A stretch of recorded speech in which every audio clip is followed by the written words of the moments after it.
여기 와서 나는 또 많은 책을 샀다.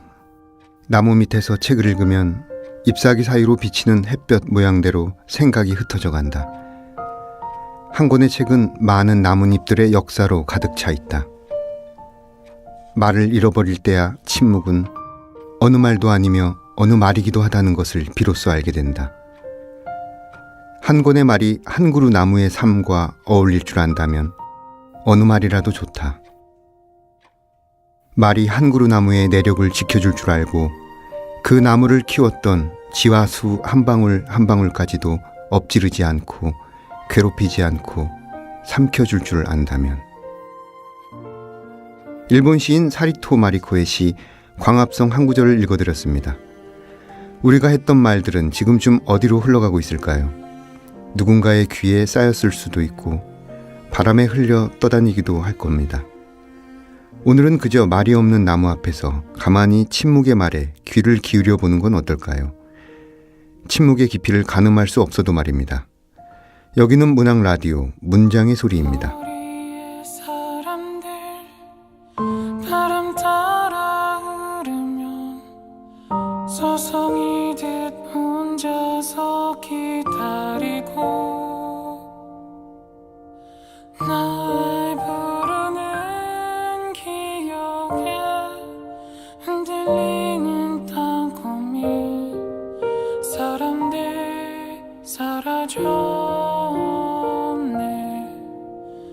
난 속에 퍼져서 울 것 같아서 한참 눈 감고 잊혀져가는 모든 것 당연한 건가요?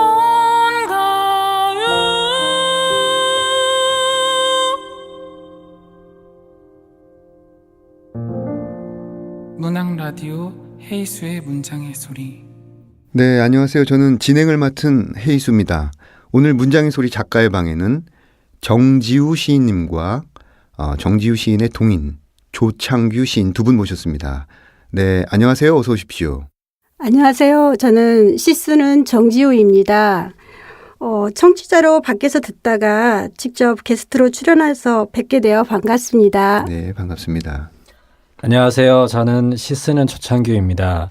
제가 이번에 두 번째 출연인데요. 이렇게 초대해 주셔서 너무나도 감사합니다. 네, 반갑습니다. 네, 두 번째 출연이시군요. 와주셔서 감사합니다. 정지우 시인님에 대해서 짧게 소개해드리면 2013년에 문화일보 신춘문예로 데뷔하셨고요. 2018년 시집 정원사를 바로 아세요를 출간하셨습니다. 첫 시집 출간 후에 어떻게 지내고 계십니까? 지금까지 중에서 제일 바쁜 나날을 보내고 있는 것 같아요. 지금 4월 16일 날 출간했는데요. 거의 한 달이 됐어요. 그래서 지인들에게 시집을 보내고 또 시집을 잘 읽었다고 편지도 보내주고 문자도 보내주고 그래서 많이 격려가 되고 있어요. 그리고 이제 문화일보, 광주일보 기자분들과 인터뷰도 해서 네, 너무나 좀 기쁘고 좋습니다. 그래서 어제 또 출판 기념회를 조촐하게 또 보내게 됐어요. 네. 어떻게 출간 기념회는 어떤 방식으로 진행이 됐어요? 그냥 주변 지인들과 많지 않고 좀 조촐하게 동인들과 더불어서 좀 즐겁게 했던 것 같아요. 네. 시집을 내신 후에 굉장히 바쁜 나날을 보내고 계신다는 의견이 이 시집의 인기를 또 은연중에 말해주고 있는 것 같습니다. 네, 조창규 시인님도 본인 소개와 요즘 근황에 대해서 말씀을 부탁드립니다. 네, 저는 2015년 동아일보 신춘문예로 등단한 조창규입니다. 지금은 경희대학교 대학원 4기에 재학 중이고요. 최근에 석사 논문을 다 써서 지금은 수정 중에 있습니다. 그리고 복지관이나 도서관에서 강연도 좀 하고 있고요. 그리고 최근에는 첫 시집을 준비하고 있는데 열심히 쓰려고 노력하고 있습니다. 네. 석사 졸업 논문을 거의 다 완성하시고 첫 시집 출간을 또 미리 앞두고 계신. 네, 그렇습니다. 파릇파릇하신 그런 분이 오셨습니다. 자, 동인 이름이 낯선인데요. 어떻게 지어진 건가요? 낯선 이름은 정현우 시인이 지었고요. 그 의미는 이제 반어적으로 새롭다, 부각되다 이렇게 의미가 있는데 저는 예지만 이제 두 분께서 좀 되게 열정이 넘치시고 또 많은 삶이 좀 닮아 있어요. 그리고 성향이 좀 과묵하고 이해심이 좀 많아서 시단에 이제 새로움을 줄 것이라는 그런 희망적인 그런 이름입니다. 네. 희망적인 이름. 네. 자, 그럼 정지우 시인님 이력을 보시면요. 2013년에 등단을 하셨는데 일반적으로 판단하기엔 좀 약간 늦게 등단을 하신 걸로 알고 있어요. 등단하시기까지 좀 고민이 많으셨을 것 같다는 짐작이 드는데 어떻게 고민이 많으셨나요? 아, 그렇죠. 네. 아이들이 이렇게 초등학교 다녔을 때였어요. 네. 이제 학교에서 선생님께서 부르셔갖고 갔는데 과학 점수가 34점인가 이랬어요. 아이가 몇 학, 뭐 그 초등학교 네. 2학년 정도 됐을 초등학교 거예요. 2학년. 네. 네네. 그래서 선생님하고 상담을 하고 밖에 나와서 골목을 걸어다니면서 눈물을 흘렸어요. 제가 생각하는 삶의 모습이 이런 모습이 아닌데 저의 꿈 같은 거 이루지 못한 꿈을 아이한테 투사하고 있는 제 모습을 발견하고 좀 슬펐던 것 같아요. 그래서 그 이후에 이제 제가 이루지 못한 꿈이 생각났어요. 그래서 이제 글쓰기였는데 이제 제 안에 이제 시에 씨앗이 심겨져 있다고 느꼈어요. 그래서 왜 식물이 햇살 쪽으로 이렇게 기울잖아요. 그렇죠. 그래서 요고 시절부터 이제 시를 외우고 다녔는데 목모와 숙녀, 꽃, 홀로서기 등 이제 그런 시를 이렇게 외우고 좋아했어요. 그래서 신춘문예로 꼭 등단하고 싶다. 이런 열망이 좀 많이 있었던 것 같아요. 그래서 이제 뿌리가 깊은 나무처럼 흔들림 없이 오래 가려면 이제 신춘문예로 조금 탄탄해져서 나오고 싶다. 그런 게 많이 있었고 이제 3년 동안 중앙지 본심에 올랐지만 좀 순조롭지 않았어요. 그래서 절망과 희망을 오가며 이제 견딘 시간이 10년이 걸렸지만 이제 간절하면 이루어진다는 것을 실감하게 되었어요. 네. 43살 정도에 네네. 이제 등단을 하시게 된 건데 어떤 10년이라는 시간 동안 여러 가지 시행착오와 또 낙선의 고배라고 하나요? 네, 많이 떨어졌죠. 네. 그 고배 끝내 성취하시고 또 이렇게 시집이 나온 것을 보니까 그 떨어진 씨앗이 서서히 가지를 뽑고 줄기를 키우는 그런 모습을 연상시킵니다. 여튼간 고생 많이 하셨습니다. 감사합니다. 네. 표제작인 정원사를 바로 하세요. 이 시집을 보면은 연두색 표지, 정말 정원 같은 느낌이 들기도 하고 또 제목도 독특하고 시의 내용도 일별해 보니까 굉장히 낯설게 다가옵니다. 이 시들이 모이기까지의 과정이 궁금합니다. 다양한 소재로 구성을 했고요. 그리고 시는 이제 사유를 바탕으로 전개되어야 한다고 생각해요. 그렇게 하려면 이제 발상을 기본 체계에서 뒤집어 생각하거나 사물의 철학적 사고를 끌어오는 방식을 취했어요. 이제 그렇다고 이제 시가 너무 미래지향적이거나 동떨어진 내용을 쓰면 이제 괴리감을 주기 때문에 개인적 담론과 사회적 담론에서 의미를 구축해 나갔어요. 그래서 개인이 채택해서 살아가는 관점과 방향은 사회 구조 체계에서 비롯되기 때문에 사회와 일상에서 결핍되고 함몰된 부분들을 다시 회복하는 데 의미를 두었어요. 그리고 이제 사회 비판적인 어떤 시각도 좀 있고요. 제가 보고 생각하고 느끼는 삶의 이면들이었을 것 같아요. 그 모든 부분들이. 그리고 제가 아픔을 알기에 세상에서 만난 작고 힘이 없는 사람들에게 용기를 주고 싶었어요. 이렇듯 시편들은 모두 아름답게 가꾸어지길 바라는 마음으로 썼습니다. 어떻게 등단 후에 발표가 조금 자유로우셨나요? 청탁이 많다든지. 그냥 순조롭게 그건 됐던 것 같아요. 완전히 끊긴 적은 별로 없었고 네. 그래도 연연히 맥을 이어갔던 것 같아요. 네, 그동안 쌓아온 내공이 있기 때문에 아마 많은 분들이 그걸 알아보셨으리라 봅니다. 시를 읽어보니까요. 아주 독특하고 개성적인 시각이 많이 보입니다. 예를 들자면 거품은 가장 요란한 소리의 끝. 보글거리는 거품은 소리가 퍼진 관념들.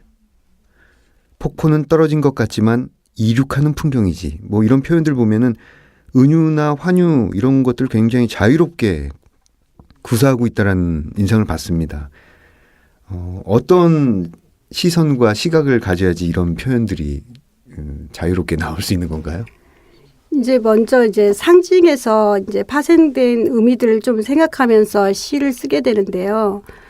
사물이나 상황을 직접적으로 묘사하면 이제 발화되는 지점이 약하게 끝나는 것을 느꼈어요. 그래서 사물 속에 담긴 역사성이라든지 역동성을 재현할 방식이 필요했어요. 예를 들면 이제 아픔이 심장과 뼛속까지 전해지도록 하는 무엇, 과거에서 현재 미래까지 관통하는 언어의 초월은 은유와 한유라고 생각되었어요. 그래서 한유를 쓰기 위해 상징을 뚫어지게 몰두해야 하고 사물의 성질과 이치를 관찰해서 언어 체계로 승화시켜야만 했어요. 되게 고단한 작업인데요. 환유로 문장을 쓰고 나면 눈을 감고 영혼을 만지는 느낌이에요. 네. 정말 매력 있지 않아요? 네. 그래서 환유를 쓰면 희열과 자기 한계를 뛰어넘는 어떤 지점을 경험하는 일이기도 해서 네. 좀 많이 쓰는 편입니다. 네. 제가 모르는 어떤 한 부분을 알고 계시는 것 같아요. 이 환유를 지금 쓰시는 걸 보니까 네. 눈을 감고 영혼을 만지는 네. 그 기술을 알고 계시는 것 같아요.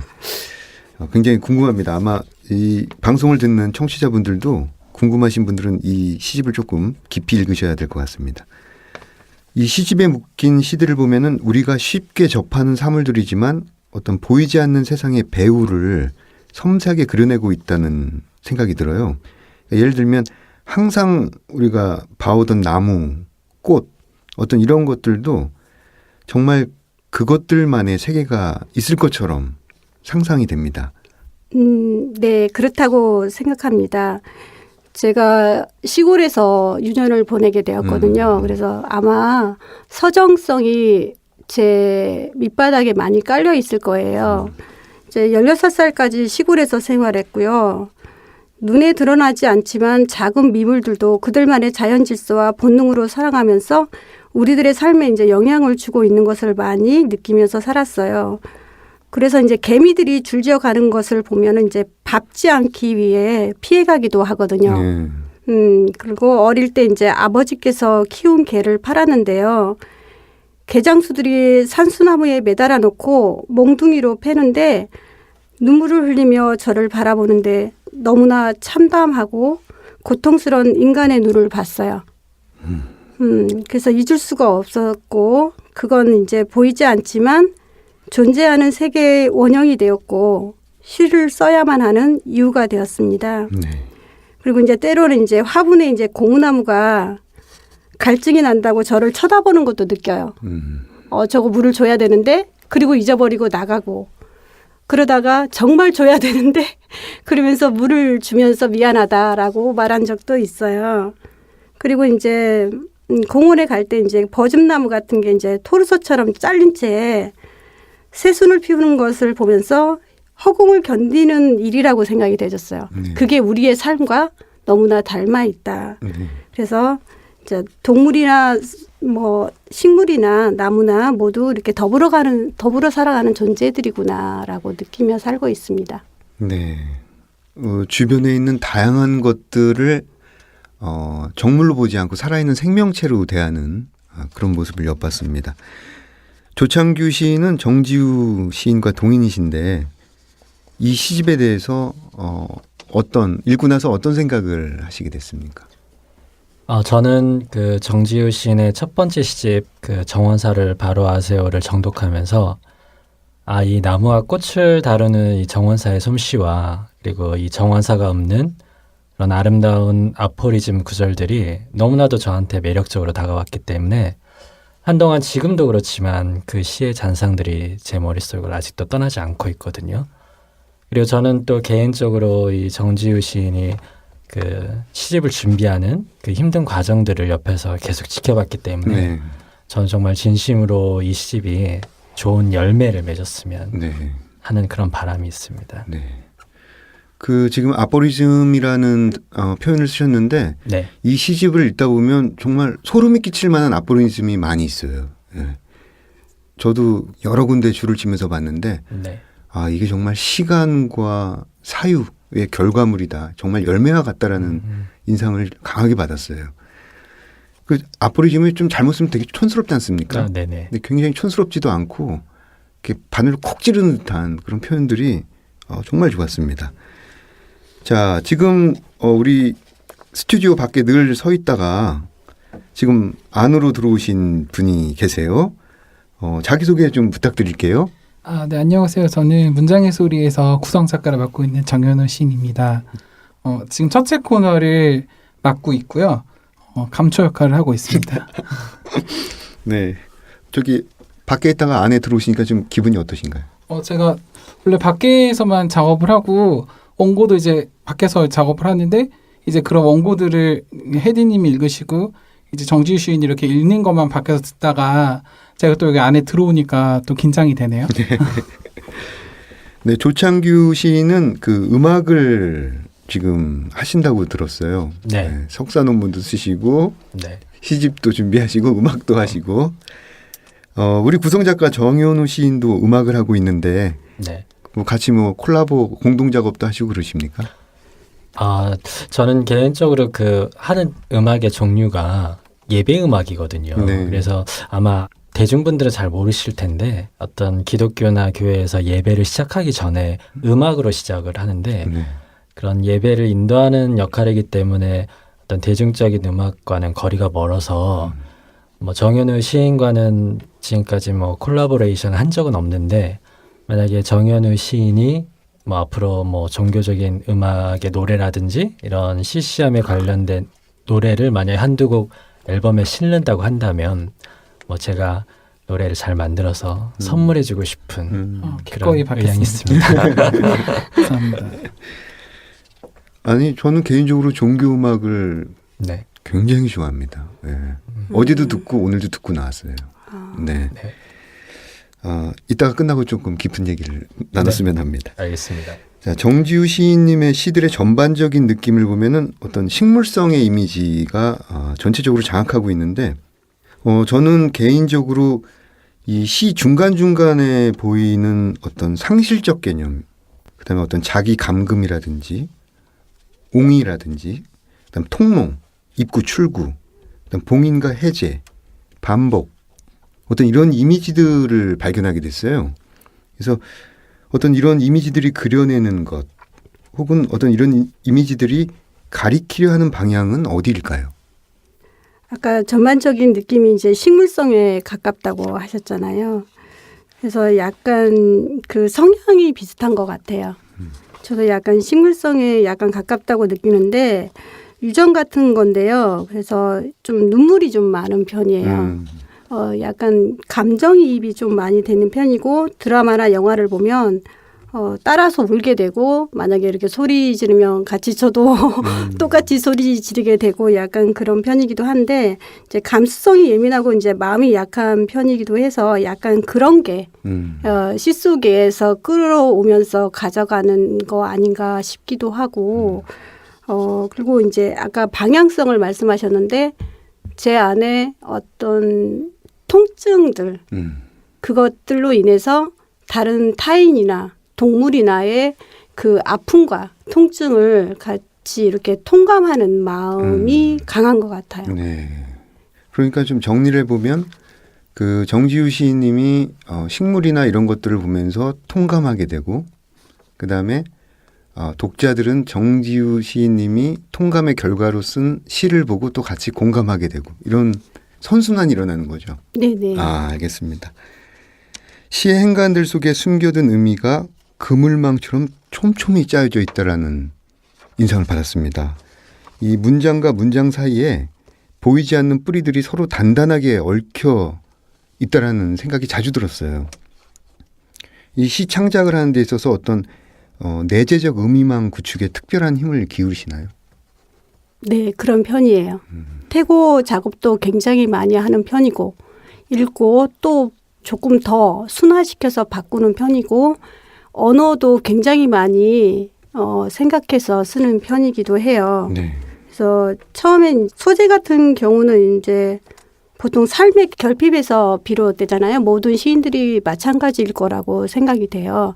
저도 똑같고 일상적인 사유에서 이제 관철되거나 사물과 나와 연관된 지점에서 이제 발견하거나 사람의 관계 속에서 또 소재를 발견하기도 하고 때로는 이제 소설을 읽다가 네.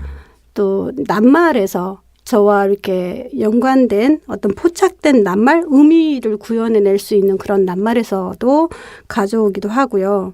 그리고 제일 많이 쓴 거는 제 심리를 제가 관찰하고 네. 쓰는 이제 내면의 변화를 많이 겪고 쓰는 것도 많은데 그러면서 자기 탐색을 하고 자기 성찰을 하고 치유를 받는 과정이 되었던 것 같고 그런 한 권의 시집으로 단단하게 묶여져서 나왔을 때 이 마음에 기둥 하나가 세워진 것 같아요. 단단한 어떤 기둥 하나가 세워져서 좀 이제 흔들림 없이 좀 갈 수 있겠구나라는 생각이 들었습니다. 어떻게 식물 키우시는 걸 좋아하십니까? 예전에는 좋아했어요. 근데 이제 지금은 너무 바쁜 거예요. 그래서 지금 화분 2개가 있는데 고무나무하고 만냥금이에요. 네. 걔네들을 열심히 키우고 걔네들이 눈길을 주면 목말라 그러면 이제 또 물도 주고 그러는데 제가 어렸을 때 집 뒤에 당산나무가 하나 있었어요. 네. 팽나무인데 100년도 넘었어요. 그 나무와 더불어 살았어요. 제가 나무에 그네를 매달아 놓고 타기도 했고 이제 거기서 이제 당산굿도 하고 그러는데 사람들은 많이 무서울 것 같은데 저는 그렇지가 않아요. 너무나 이렇게 그 나무가 다정하고 친근하게 느껴지고 지금도 이제 가끔 눈을 감으면 생각이 나요. 그 나무가. 네. 그래서 그 나무를 이제 마음속에 생각하면서 살고 있어요. 그 나무를 성인이 돼서 다시 찾아본 적이 있나요? 예, 집 뒤에 지금 어머니께서 살아계세요. 그래서 이제 가끔 내려가면 집 뒤에 그 나무가 있어요. 마음속에서 여전히 그 나무가 사실 성장하고 있는 것이죠. 예, 계속 살고 있어요. 저보다 더 나이가 많은 나무가 제 속에 살고 있어요. 그 팽나무라는 게 모양이 굉장히 기괴하지 않습니까? 약간? 네네. 좀 뭐라 그럴까 울창한 숲 같아요. 알겠습니다. 그 조창규, 정현우 시인도 키우는 식물이 있으신지요? 저는 개인적으로 식물을 키우지 않는데요. 왜냐하면 예전에 누가 다육이를 저한테 선물로 준 적이 있었는데 제가 아마 일주일 만에 죽였을 거예요. 그 사실 다육이라는 게 게을러도 쉽게 키울 수 있는 식물인데 제가 그때 다육이가 너무 예뻐가지고 부지런하게 신경 썼더니 일주일 만에 죽었더라고요. 그래서 제가 그 다음부터는 식물은 드라이 플라워만 삽니다. 굉장히 드라이한 대답이었습니다. 네. 저는 식물 키우는 거 되게 좋아하고 지금 서울 집에도 되게 많거든요. 그리고 본가 저희 집이 시골인데 이렇게 정원으로 돼 있어요.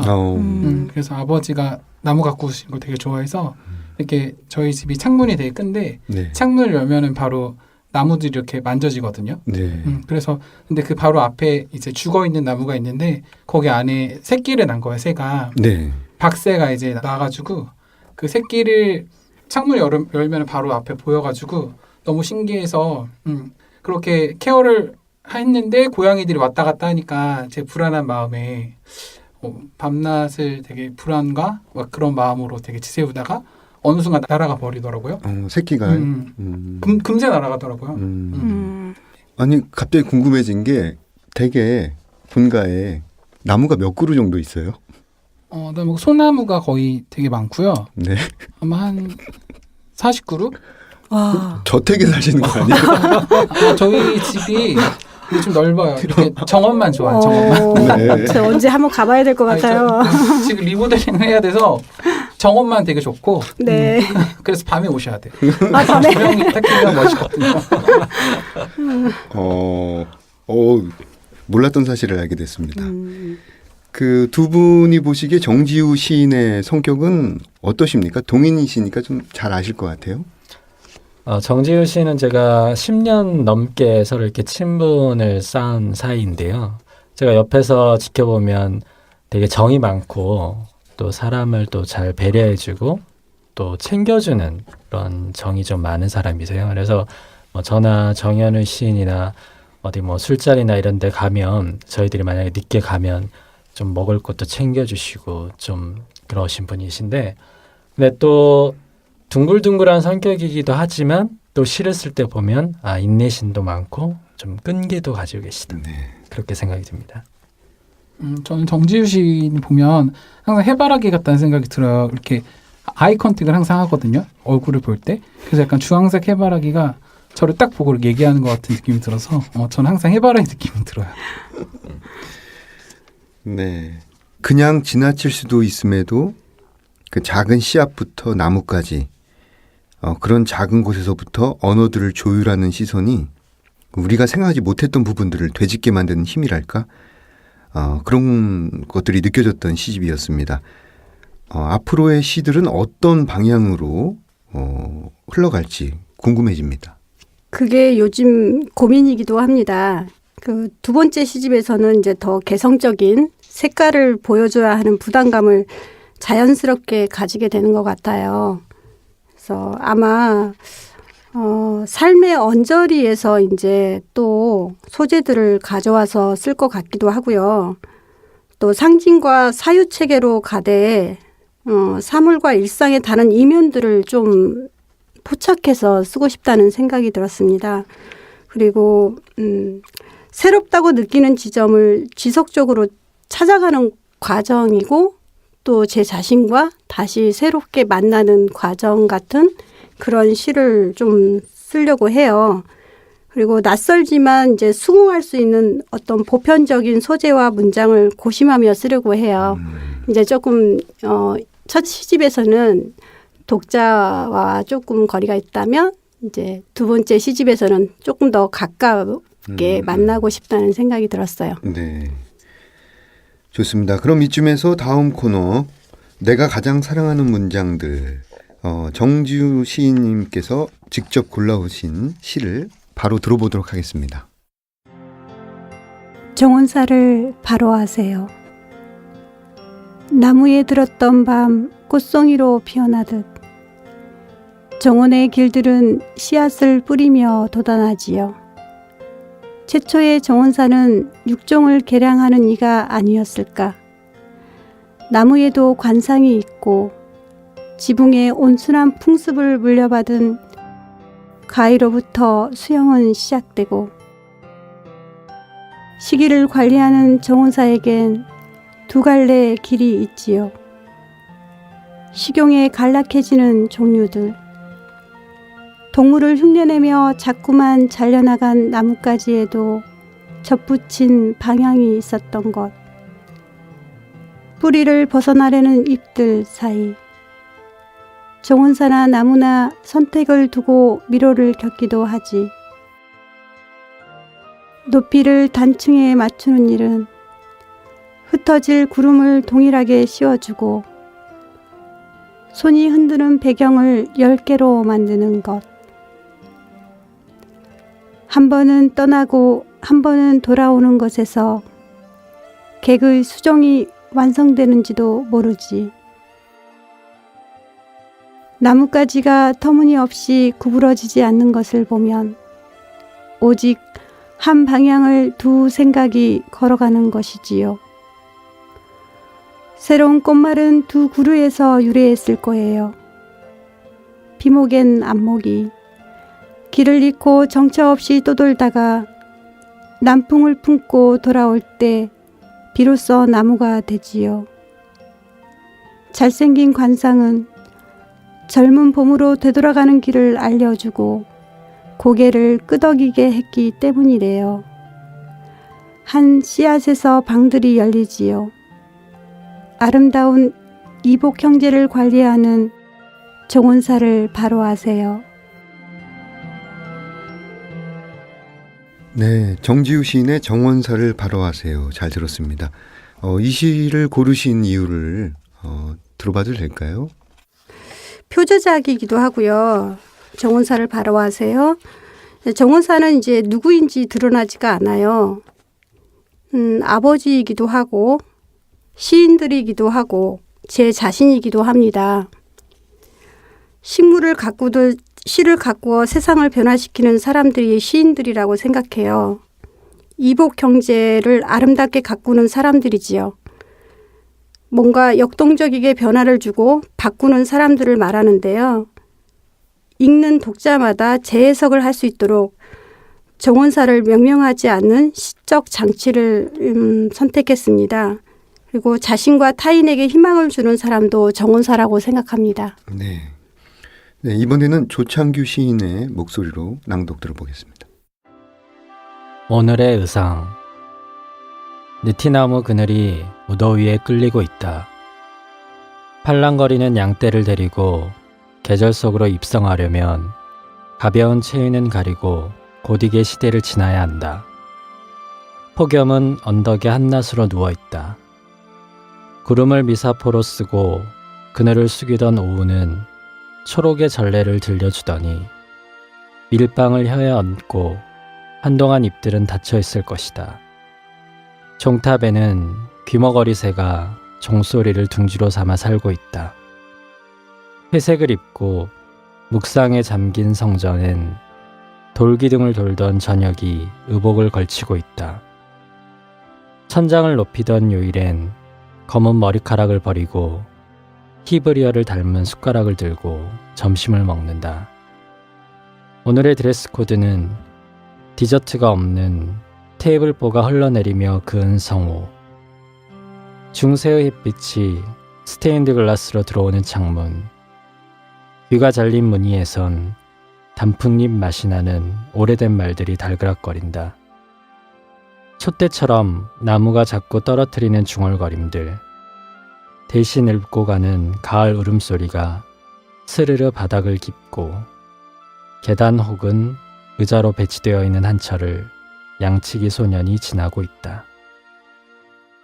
네. 정지우 시인의 오늘의 의상, 이 시를 낭송하신 어떤 선택 기준이 뭘까요? 이 오늘의 의상이라고 하는 시는 정지우 시인의 등단작이기도 하지만 또 제가 특별히 좋아하는 시이기도 합니다. 이 시를 읽으면 어떤 성당, 그리고 지저귀는 새들, 그리고 나무, 의자, 그다음에 종소리 이런 것들이 굉장히 아름답게 떠오르는데요. 한편의 어떤 풍경화를 감상하는 듯한 이런 평안한 느낌? 그래서 이런 느낌이 좋아서 저는 이 시를 선택하게 됐습니다. 감사합니다. 이번 코너는 사운드 앤 스토리 시간인데요. 정지우 시인님이 어떤 소리를 가지고 찾아오셨는지 함께 들어보겠습니다.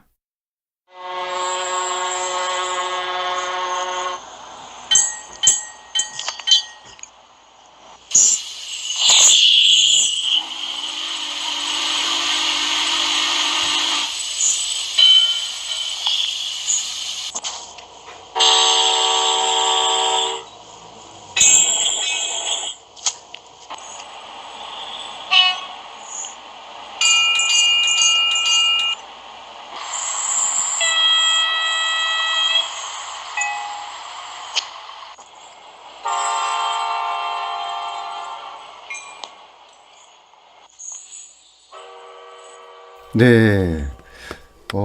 정현우 작가님, 이게 무슨 소리죠?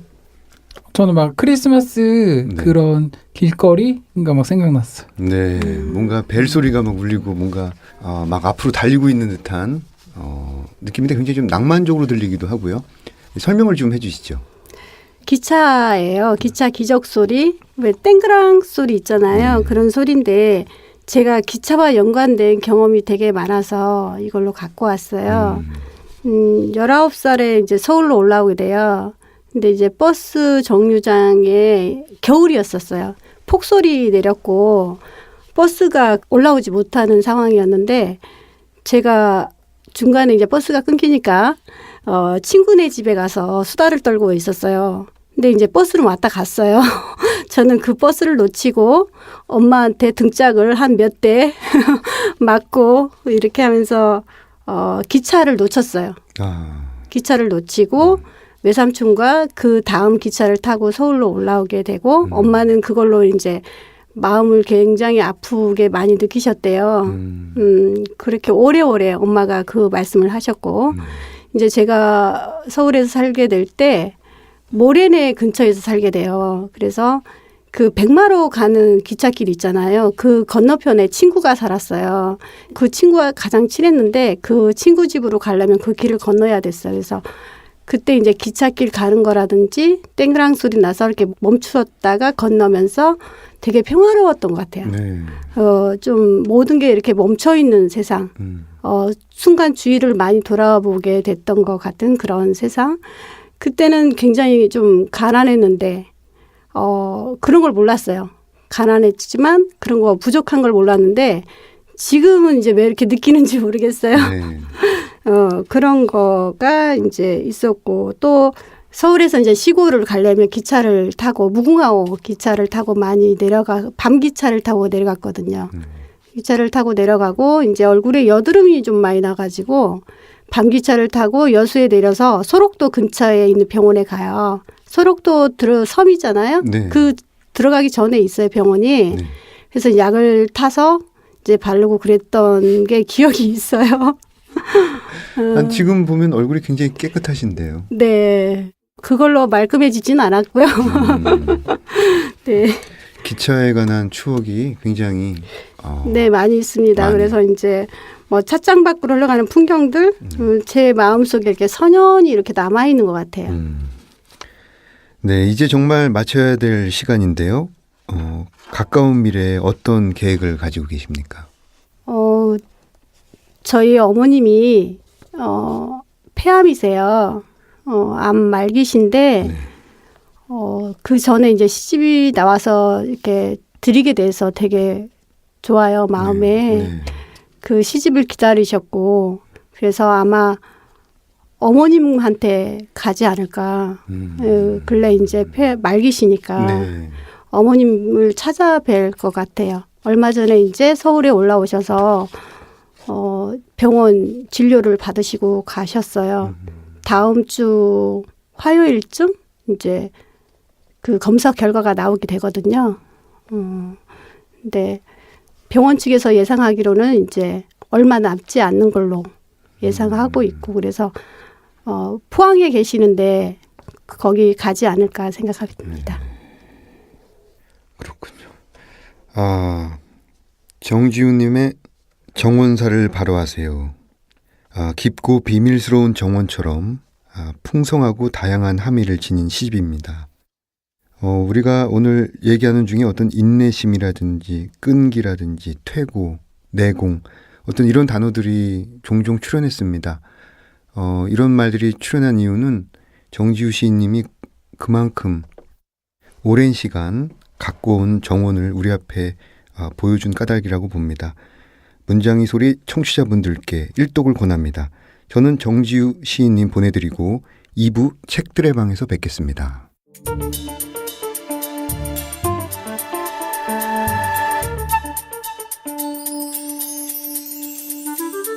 문장의 소리 2부 책들의 방. 2부 코너에서는 책에 관련된 다양한 분들을 초청해서 이야기를 나눠보고 있습니다. 지난주에 이어서 일본 문학 번역가 정수윤 씨 그리고 독일 문학 번역가 박술 씨 모셨습니다. 안녕하세요. 안녕하세요. 일본 문학 번역하고 있는 정수윤입니다. 안녕하세요. 번역가 박술입니다. 네, 한 주 동안 잘 지내셨습니까? 예, 저는 지금 번역하고 있는 작업이 막바지라서 소설 막바지 작업을 하고 제목이 뭐죠? 제목이 지금 현재로는 나는 나대로 혼자서 간다라고 올해 아쿠타가와 상이라는 일본에서 가장 큰 상을 수상한 소설 65세 할머님이 쓰신 소설 번역하고 있어요. 굉장히 의미 있는 작업을 하고 계시는군요. 박술님은 어떻게 보세요? 네, 저는 이번에 나온 책 노발리스 밤의 창가에 대해서 강독을 했습니다. 네, 이따 출판사에서 그래서 그걸 하고 왔습니다. 네. 오늘은 가장 사랑하는 책에 대해서 이야기를 해볼 텐데요. 두 분 읽어줄 책 가지고 오셨죠? 먼저 정수윤 번역가님. 예. 어떤 책을 가져오셨는지 간단하게 좀 설명을 해주시고요. 예, 제가 오늘 가져온 것은 최근에 새로 번역되어서 나온 미야자와 겐지의 봄과 아수라라는 시집에 연결의 아침이라는 시를 가지고 왔고요. 원어와 번역어를 함께 읽어드리고자 합니다. 네, 그럼 정수윤 번역가님의 목소리로 직접 들어보겠습니다. 永訣の朝 미야자와 겐지 연결의 아침 미야자와 겐지 오늘 안으로 멀리 떠나버릴 나의 누이여 진눈깨비 내려 바깥은 수상히도 화한하구나. 눈송이 담아 가져다 주세요. 불그름하여 더 음산한 구름에서 진눈깨비 푹푹 날려온다. 눈송이 담아 가져다 주세요. 푸른 순채문이 새겨진 잎 빠진 사기 그릇 2개를 챙겨 네가 먹을 눈송이 담아주려고 나는 휘도는 총알처럼 빠르게 어두운 눈보라 속으로 달려나갔다. 눈송이 담아 가져다 주세요. 창연색 감도는 컴컴한 구름에서 진눈깨비 푹푹 잠겨 온다. 아, 토시코. 이제 죽음의 문턱에서 나의 일생을 밝혀주려고 이렇게 산뜻한 눈 한 그릇을 너는 나에게 부탁했구나. 고맙다, 나의 씩씩한 누이여. 나도 올곧게 나아가겠다. 눈송이 담아 가져다 주세요. 지독히도 끔찍한 고열의 헐떡이며 너는 나에게 부탁했구나. 은하 혹은 태양계, 대기권이라 부르는 이 세상에 하늘에서 떨어진 마지막 눈 한 그릇을 두 조각 화강암 석재에 진눈깨비 쓸쓸히 쌓여 있다. 나는 그 위에 위태로이 서서 눈과 물에 새하얀 2 계열을 지닌 투명하고 차가운 물방울로 가득한 윤기 나는 이 소나무 가지에서 나의 상냥한 누이가 먹을 최후의 음식을 덜어서 가자. 우리가 함께 자라면서 쓴 정든 이 쪽빛 그림 모양과도 너는 오늘 이별하겠구나. 오라, 오라데, 히토리 에그모. 진정 오늘 너는 떠나고 말리라. 아, 저 폐쇄된 병실의 어두운 병풍과 모기장 안에서 부드러이 햇스키 열에 달뜬 나의 씩씩한 누이여. 이 눈은 어디를 골라도 참으로 새하얗다. 저리도 사납게 휘몰아치는 하늘에서 이리도 아름다운 눈이 내리는구나. 다시금 사람으로 태어날 때에는 내 걱정 하나에만 사로잡혀 살지 않는 그런 사람으로 태어나겠어. 네가 먹을 2 그릇 눈에 대고서 나 지금 간절히 기도하나니 부디 이것이 천상의 아이스크림이 되어 너와 모두에게 신성한 양식이 되기를 내가 가진 모든 행복을 걸고 비노라. この2碗の雪に私は今心から祈る。どうかこれが天上のアイスクリームになってお前とみんなとに清い汁をもたらすように私のすべての幸いをかけて願う。 네, 이 시를 낭독하신 선택하신 이유에 대해서 좀 간략하게 설명해 주시죠. 지금 저희 사촌 동생이 생사의 기로에 있는 친구가 있어서 예, 이 시가 너무나 생각이 났고 읽어주고 싶다는 생각 그리고 많은 떠나는 분들이 있는 분들에게 위로가 되지 않을까 생각을 해서 읽어봤고요. 그리고 여기 오라오라데이 시토리 이구모라고 하는 그 겐지의 고향 도호쿠 지방 사투리 이가 바로 여동생이 사투리를 쓴 내용인데요. 제가 아까 말씀드렸던 그 지금 번역하고 있는 나는 나대로 혼자서 간다라는 작품, 아쿠타가와상을 받은 그 할머니의 작품이 바로 이 시에 이 문장을 따와서 자기의 먼저 죽은 남편을 생각하면서 쓴 소설이기 때문에 저한테는 이 시가 되게 의미가 있고 네. 예, 많은 분들과 나누고 싶어서 가져왔습니다. 네, 사촌 동생이 이 시 낭송을 듣고 힘을 내기를 바랍니다. 네, 이번에는 박술 번역가님의 목소리로 낭독을 들어보겠습니다. 어떤 책을 가져오셨는지 네, 간략하게. 저 이번에 번역한 노발리스의 밤의 찬가 중에서 긴 시죠. 그 중에서 3년을 읽어보겠습니다. Hymnen an die Nacht, Novalis. Einst, da ich bittere Tränen vergoss, dein Schmerz aufgelöst meine Hoffnung zerrann, ich einsam stand am dürren Hügel, den engen, dunklen Raum die Gestalt meines Lebens barg. 그때 내가 쓰라린 눈물을 쏟았을 때, 고통에 녹아버린 내 희망이 쓰러졌을 때, 내가 메마른 언덕가에 서 있었을 때, 그 좁고 어두운 공간에 내 삶의 형상을 숨기고 있었을 때, 외로움, 어떤 고독자도 맛보지 못한 외로움으로 몸서리쳤을 때, 말할 수 없는 불안에 내몰려 무력 속에서 불행만을 생각하고 있었을 때였다. 나는 도움을 청하며 주위를 둘러보았으나 앞으로 나아가지 못하고 뒤로도 돌아갈 수 없어 불빛이 꺼져 흩어지는 생명을 무한한 그리움으로 붙잡고만 있던 터였다. 그때 저 멀리 어슴푸레한 곳에서 내 옛 지복의 창공에서 황혼의 소나기가 다가오더니 호련히 탄생의 끈을, 빛의 구속을 끊어버렸다. 지상의 장려함도 또 내 슬픔도 그렇게 멀리 달아났으니 아련한 비에는 끝을 알 수 없는 새로운 세계 속으로 흘러들어갔다.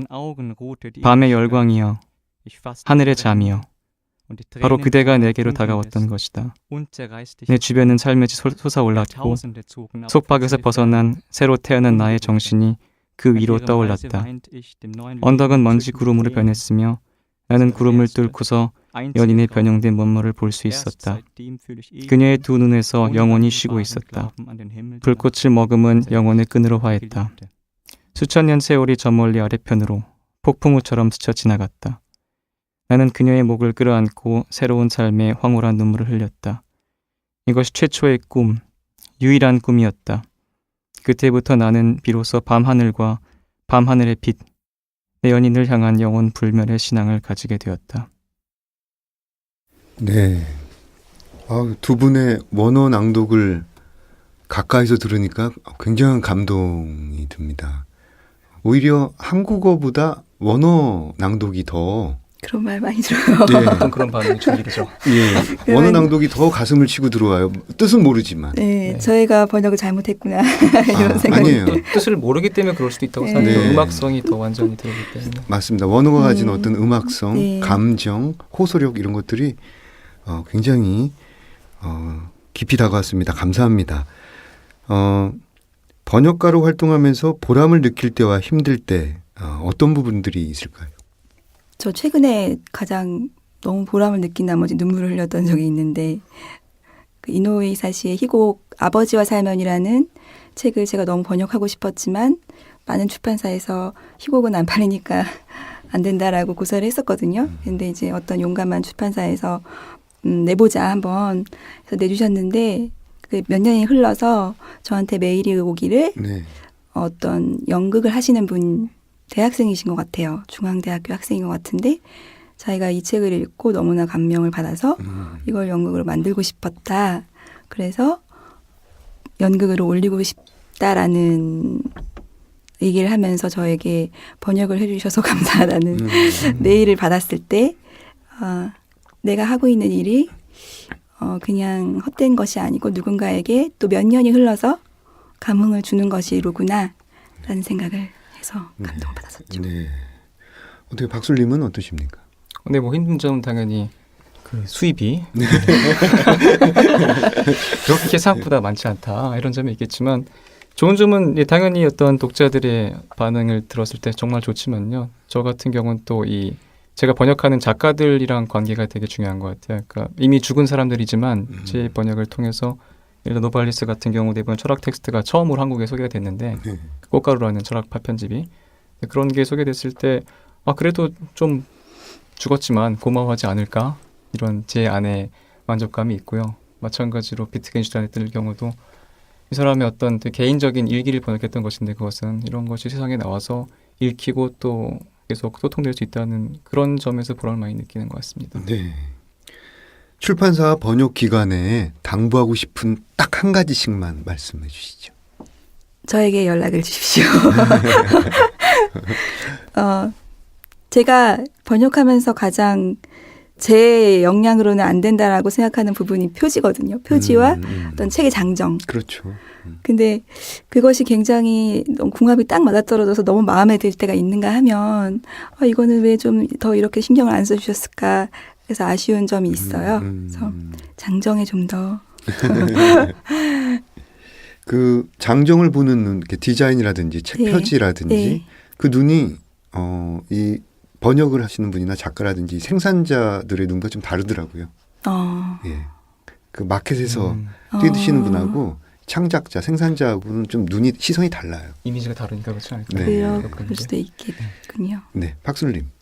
저는 팔리지 않는 책이라도 네. 가끔씩 만들어 주시면 하는 바람이 있습니다. 네. 죽기 전에 반드시 이 작품은 내가 번역하고 말리라 하는 그런 작품이 있으십니까?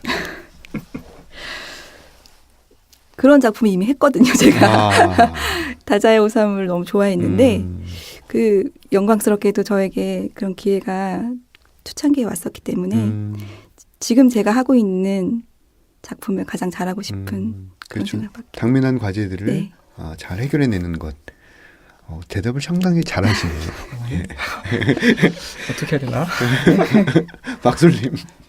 정말 하나만 해야 된다면 니체의 자라투스트라를 하고 싶습니다. 그러니까 예를 들어서 근데 그런 책은 지금 할 수가 없기 때문에 네. 오랫동안 내공을 쌓아서 네. 죽기 전에 꼭 하도록 하겠습니다. 네. 제가 짜라투스트라는 이렇게 말했다를 3권을 갖고 있거든요. 예, 박술님이 번역하시면 바로 구입하도록 하겠습니다. 한 10년 기다리셔야 할 텐데. 번역가를 꿈꾸는 청취자들이 저는 지금 분명히 계실 거라고 봐요. 그래서 이분들에게 어떤 조언을 해주신다면 어떤 말씀을 해주실까요? 저는 작은 인연을 소중히 했던 게 제가 돌이켜보면 도움이 많이 됐었기 때문에 SNS나 이런 것들로 통해서 만남이 맺어지기도 하고 또 우연히 길을 가다가 만난 사람들과도 관계가 맺어지기도 하면서 좋은 아이디어나 좋은 작품들이 나오기도 했기 때문에 전화 한 통 그리고 작은 어떤 관계 하나도 소중히 하면서 자기가 가지고 있는 것들을 피력하려고 노력하고 그런 것들을 쌓아가다 보면은 분명히 좋은 번역가가 되실 수 있을 거라고 생각합니다. 작은 것. 사실 큰 것을 소중히 하는 거는 누구나 다 사실 할 수 있는 것이죠. 근데 작은 것, 그것 하나를 소중하는 마음에서 큰 일이 또 큰 결과가 만들어지기도 합니다. 자, 박술님. 저한테 도움이 되는 게 있다면 좋은 텍스트를 읽으면 그 자리에서 바로 번역을 해놓습니다. 시를 보거나 뭐 어떤 책에서 좋은 구절이 있으면 일단 해놓고 일단 지금 언제 쓸지는 모르지만 그래서 그런 식으로 이렇게 정립을 해놨다가 어떤 지금 말씀하신 어떤 좋은 기회가 왔을 때 그런 것을 토대로 만들어진 경우가 많아서 어떤 읽었을 때 바로바로 해서 그때 처음 읽었을 때 느낌을 간직할 수 있는 강렬한 번역을 만들어 오는 게 좋지 않을까? 그런 생각을 해봅니다. 네. 가까운 미래에 대한 계획을 듣는 것으로 이번 코너를 마무리하도록 하겠습니다. 말씀해 주시죠. 가까운 미래에 책이 나올 것이고요. 지금 열심히 번역하고 있는 나는 나대로 혼자서 간다라는 책이 최종 이제 교정을 보고 있는 단계이기 때문에 그 일에 열심히 매진하고 싶습니다. 저는 아직 계약은 없지만 혼자 번역하고 있는 트라크의 시집이 있습니다. 그래서 아직 이거는 아무도 저를 원하지 않았지만 이런 것을 가까운 미래에 할 수 있으면 좋을 것 같다는 생각을 해봅니다. 네. 문장의 소리 이제 마칠 시간입니다. 이어서 첫 책을 낸 작가들의 소개가 있습니다. 여기까지 저는 헤이수였고요. 다음에 또 찾아뵙겠습니다. 감사합니다.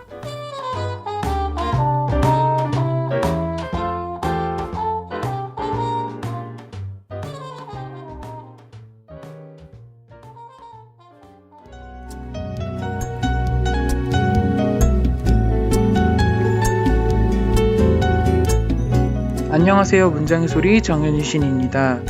오늘은 소설집 밤의 나라를 출간하신 김소윤 소설가님과 함께 하겠습니다. 안녕하세요. 네, 안녕하세요. 소설 쓰는 김소윤 작가라고 합니다. 네. 기다리던 이제 첫 소설집이 나왔는데요. 기분이 어떠세요? 일단 지난 3, 4년간 썼던 단편들을 모은 책인데요. 그때그때 제가 주목했던 문제나 인물들을 책으로 다시 만나게 돼서 너무나 기쁘고요. 여러 독자분들이 같이 읽어주셨으면 하는 바람을 가져봅니다. 소설에서 그 인물들의 어떤 결핍이나 상처를 가지고 있는 사람들이 많이 나왔습니다. 위안부, 탈북자, 국제 밀거래 조직 등 이런 소재를 선택한 이유가 있을까요? 제가 생각할 때 우리가 살아간다는 게 이렇게 어쩌면 상처와 만나고 그것을 극복해가는 과정이 아닐까 그런 생각을 해요. 그래서 우리가 각자의 인생을 어떤 빛으로 만들어 가느냐는 그 상처를 또 어떻게 바라보느냐가 아닐까 이렇게 생각을 하고요. 그래서 자주 상처와 상실에 대한 이야기를 하게 됩니다. 왜냐하면 이제 그것이야말로 어쩌면 우리 내면의 진짜 이야기라고 생각하기 때문이에요. 그것을 우리의 일상적인 이야기 속에서는 잘 와닿지 않기 때문에 그 어떤 상처들을 형상화해서 보여줄 수 있는 특별한 사례들, 어떻게 생각하면 비일상적이지만 분명 우리 세계 이면에서 일어나고 있는 일들, 우리가 알면서도 보지 않으려고 하는 그런 대상들을 통해서 솔직하게 이제 끄집어내고 싶었습니다. 소설의 중심에는 거의 여성 화자들이 많이 나오거든요. 제가 꼭 여성들의 이야기만 하려고 했던 것은 아니고요. 아무래도 우리 사회의 약자나 또 을의 입장에서 이야기를 하다 보니까 가장 위태로운 어떤 존재들, 또 그 중에서도 더 연약한 존재들을 이야기하게 되고, 그러다 보니까 여자가 되는 경우가 많더라고요. 또 제가 이제 여자이다 보니까 여자들의 입장에서 보는 게 더 좀 편한 것도 있고, 남자보다는 그 심리나 내면에 더 자신 있기 때문에 이제 그렇게 되는 것 같습니다. 표제적인 밤의 나라가 제목이 어떻게 지어진 건지 궁금합니다. 네, 이제 여기서 밤은 그 영영 끝나지 않는 어떤 방황을 의미하는데요. 사실 우리가 이제 살아가면서도 늘 어떤 이유나 어떤 이유로든 고민을 하거나 방황을 하게 되잖아요. 삶이라는 길 위에서 우리는 어쩌면 매번 밤을 반복하면서 살아가는 것일지도 모른다고 생각하고요. 아침이 오고 낮이 되었다가도 밤은 다시 또 찾아오니까요. 특히 이 소설의 내용은 탈북자매의 이야기였지만 꼭 그런 사례가 아니더라도 우리 또한 각자의 삶 속에서 이렇게 때로는 정착하지 못하고 떠돌게 되는 경우가 있거든요, 마음적으로. 그런 것들을 은유적으로 바라본 것입니다. 문득 궁금한 게 있는데, 살아가는 이유? 아니면 삶의 목적? 살아가는 이유. 좀 더, 어렸을 때는 어쩌면 소설을 쓰기 위해서 내가 사는 게 아닐까? 이런 사명, 그런 착각을 좀 해볼 때도 있었는데요. 지금은 그렇게 생각하지 않고, 제가 아마 이 세계에서 저라는 존재가 그저 열심히 그냥 살아있다는 것 그 자체가 의미가 아닐까? 그런 생각을 해요. 그래서 오늘 하루를 제가 충실하게, 감사하게, 열심히 사는 거, 그거 자체가 살아있다는 것 같아요. 예. 제가 알기로는 소윤 소설가님은 공무원으로 일하는 걸로 알고 있거든요.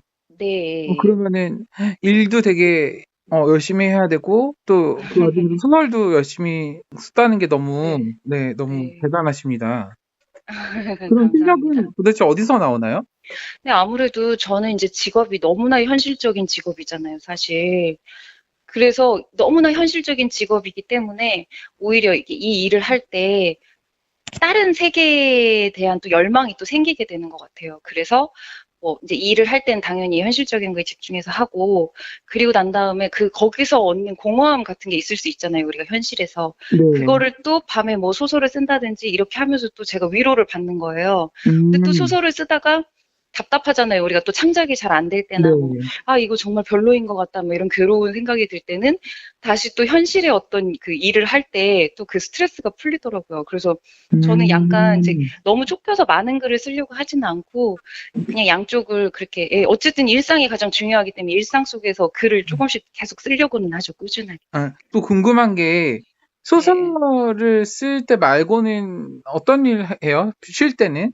쉴 때요? 네. 그러니까 만약에 직장 나가는 날이 아니고 소설을 쓸 때도 아니라면 주로 영화 보거나 책을 읽거나 만화책 보고 이렇게 세 가지 하는 것 같아요. 영화에서 이렇게 많이 소설의 영감을 받나요? 영화가 정말 좋은 것 같아요, 저는. 근데 물론 영화에서 어떤 스토리를 보고 그거에서 소설을 떠올린다기보다 그 영화 속에서 우리가 이제 평소에 접하지 못하는 풍경이나 이런 걸 보잖아요. 감정선이나. 네. 그랬을 때 떠오르는 것들이 영감을 또 주는 것 같아요. 그래서, 저런 분위기로 어떤 소설을 써보고 싶다, 이렇게 막 생각할 때도 있고. 음. 네. 저도 김소윤 소설가님의 소설집을 보면서 이게 영화의 한 장면들이 이렇게 떠오르긴 했었거든요. 그래요? 네, 그런 영향들이 있었군요. 네네. 소설에서 등장하는 주인공들이 네. 마지막까지 길을 찾는 의지들이 보이거든요. 그러니까 제가 아까도 말씀드렸지만 상처에 대해서 제가 얘기했잖아요. 근데 그 인생이 결국은 상처를 입을 수밖에 없는 그런 어떻게 연약한 그런 세계인데 그런 상처도 결국은 극복할 수 있고 또 극복하기 위해서 지나가야 하는 길이라고 저는 또 생각을 하거든요. 상처를 입고 그 상처에 주저앉기보다는 상처임을 내가 인정하고 묵묵하게 이제 살아가면서 스스로 회복할 수 있을 때 희망을 찾을 수 있다고 생각을 해요. 이제 비록 이 소설 속 주인공들이 제가 생각해도 너무 마음 아픈 그런 극단적인 상황 속에서 절망과 누가 봐도 절망해야 되고 슬퍼해야 하지만 이제 그럼에도 불구하고 이 사람들이 결코 포기하지 않았으면 좋겠다. 그 어떤 인간만이 갖는 살기 위한 강인함이 있잖아요. 그런 강인함으로 좀 내일을 향해서 나아가길 바라는 그런 마음에서 끝에는 결국은 그 실마리를 꼭 주고 싶더라고요. 어떻게든. 그게 또 저 또한 그러고 싶고 뭐 우리 각자가 살아가는 삶 속에서 그럴 수 있다면 좋겠다. 예, 그런 희망입니다. 10년 후에는 어떤 모습으로 있을 것 같나요? 10년 후에는 네, 계속 한 3년에 한 권 정도씩 나올 수 있는 그런 작가가 되고 싶습니다. 역시나 엄청 부지런하신. 부지런. 네, 오늘 인터뷰 너무 감사드리고 네, 선생님 감사합니다. 네, 마지막으로 김소연 소설가님의 소설집 발끝으로 서다 들으며 마치도록 하겠습니다. 태어나 처음으로 마주한 할머니는 생각보다 훨씬 나이 들어 보였다. 엄마가 막내딸이었다. 외지에서 일하는 사이 혼자 자라난 막내는 집에서 멀어져 영영 돌아오지 않았다. 소식 끊긴 딸의 딸을 할머니는 낯설게 바라보았다. 정류장에 걸린 낡은 거울이 내 초라한 모습을 그대로 비췄다. 삭처럼 잔뜩 웅크리고 독살스럽게 고개를 치켜든 아이. 나는 버려질 준비를 하고 있었다. 언제든 그 편이 안전했다. 이윽고 할머니가 천천히 걸어오더니 내 앞에 쪼그리고 앉아 손을 잡았다. 어이구 이쁜 내 새끼 혼자 어찌 왔을까. 어미를 닮아 똘망치게도 생겼다. 잔뜩 긴장하고 있던 어깨를 툭 떨어뜨리고 할머니를 멍하니 바라보았다. 신대륙을 발견한 콜럼버스나 인류 최초로 달에 착륙한 닐 암스트롱도 그때의 내 충격보다는 크지 않을 것이다. 할머니의 손바닥은 아주 까끌까끌했지만 따뜻했고 얼굴은 골골이 팬 주름으로 가득했지만 거짓없이 밝았다. 원숭이처럼 붉고 쭈글쭈글한 갓난아이가 사실은 그때 태어난 것이나 마찬가지다. 내게는 그랬다.